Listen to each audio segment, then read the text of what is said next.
Why does everything seem to get more expensive at the same time?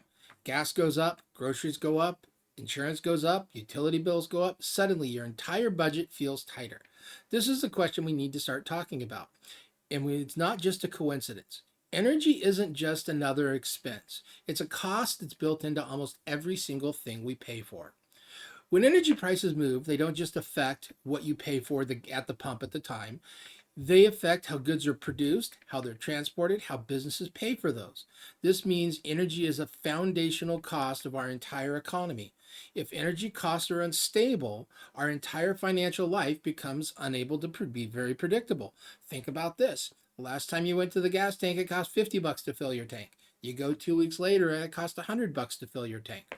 This is an unsustainable budgeting for the average family. If you're someone that's a business, all of a sudden you've seen your budgeting of your gas prices go up 30, 40, 50%.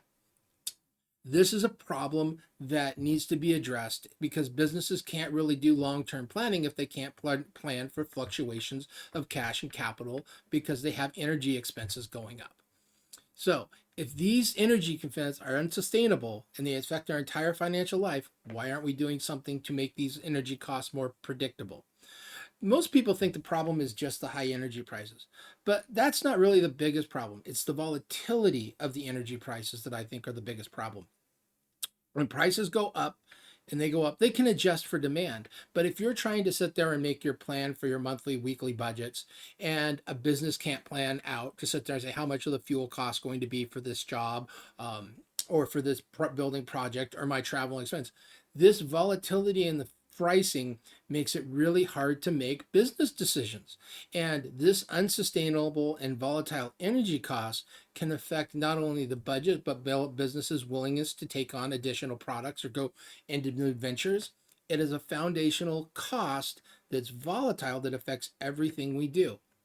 And oil volatility is driving this uncertainty.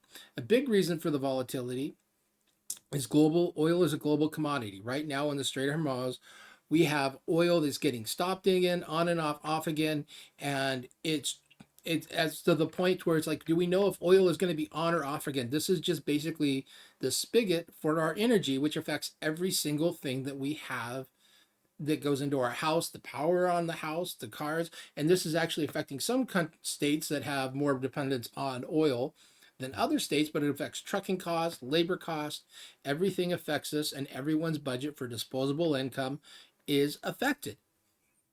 And this is a conversation, isn't just about political. This is a conversation about what do we want to have for a stable economy? It's really a question about, do we have stability or volatility? And right now, a lot of people are seeing volatility. And if you have volatility and you can't predict your cost, it makes things more difficult to plan for the future. Renewable energy works a little different. Once the infrastructure like wind, solar are built, there is no ongoing fuel cost. This dramatically changes the commodity system where officials fluctuate in the infrastructure system is more predictable. Now, if you knew what your energy cost was going to be, you're not going to have these large energy fluctuations affecting the rest of your budgets. And so the big question I have is this this really raises the idea of historically we've done huge infrastructure problems. Think about the United States without the interstate highway system. This was a huge infrastructure system that was built to facilitate trade. It helped lower costs. It gave people a system to get around the United States. It was also for security in wartime. But it put together a system that made it cheaper and supports economic growth and national security. It seems to me that we're kind of almost at that same point again, where having an infrastructure project for electricity that takes us off of coal and oil is something that's needed long term, not only for businesses' security, but national security. And so, this backwards thinking of saying that we have to go back to oil, that we're now tied into the Strait of Hormuz, where policies and interests go, the oil fluctuations, which is our foundational cost on everything we do, gets affected daily, is it's absolutely bonkers that we let ourselves get into this place. And the idea that we're not looking for something to go forward to move into a fixed fundamental lower cost for not only economy but as a nation is quite I do not understand the philosophy behind that unless someone has vested interest in not having us go in that direction. And this is for your kids, you know, for your household budget. Imagine if you know it was going to be $50 to fill your tank and it was $50 in 2 weeks to fill your tank.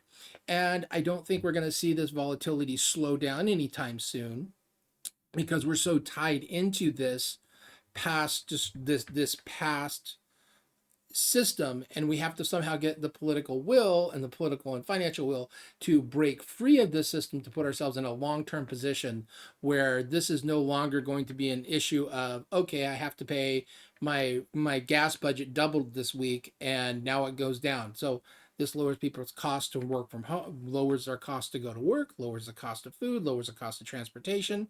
It is a foundational cost that we need to be addressed. Fossil fuels, on the other hand, they are reliable, but they come with that price of volatility. And so the sooner that we can start weaning ourselves off of those type of volatile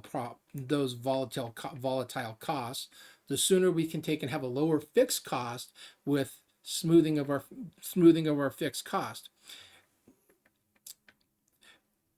At the household level, think about this. Your energy bill, I know I've seen some stuff from West Virginia where they've seen fluctuation in businesses having energy bills get spike and go down. And so not only is it fluctuation on your household and your household bills, but your heating bills can all of a sudden dump. You're literally burning money that should not be burned to warm up your house, that doesn't have to be burned, because we can do this in another way that's smarter.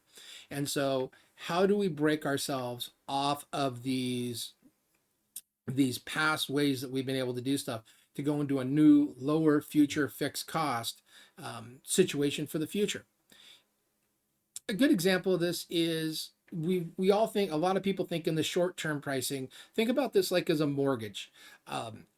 You're sitting there versus paying a high cost. You pay the high cost of rent of $4,000 a month, for an example, $3,000 a month for a rent. Or can you try to purchase a place and do a long term at, say, 2,500, depending on the interest rates? The goal is, how can you take and lower your long term fixed cost, even if something might be a little more out of pocket up front, and then how do we pay for that and do that? So the goal is not to sit here and say, okay, there's a couple of things with it. The goal is to say that when it comes to energy costs, we would like to see a lowest fixed cost long term that we can get, so that we can have our money be able to spend on other things. If our gas bill went to a $5 electric bill rather than $4, to be able to do the $5 to be able to do the same thing that I could in $50 in gas, we now have freed up capital that can be used on something else that isn't just getting burned. That can help businesses. If we can have a lower cost of fixed capital, it can help businesses sit down there and make longer term decisions of saying, okay, if this is my shipping cost, and now it can have it be closer. Or even we significantly lower our use of those diesel fuels, or those fuels, to where we can now have a lower fixed cost, eventually helps price smoothing, and then businesses can make better decisions. And then households can't see everything rise at once. So yes, if fuel went up on one side of the aisle and so started affecting the goods that were still shipped in trucks, we would be able to still see goods that were shipped in electric cars, if we're powered by electric or renewable energies. If we could see that fixed cost kept lower, that's not going to flow through as much to the end of family budgets.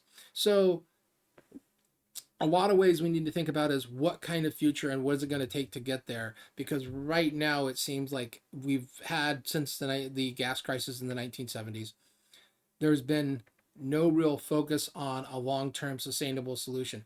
The technology's there, the solar's there, the hydro is there.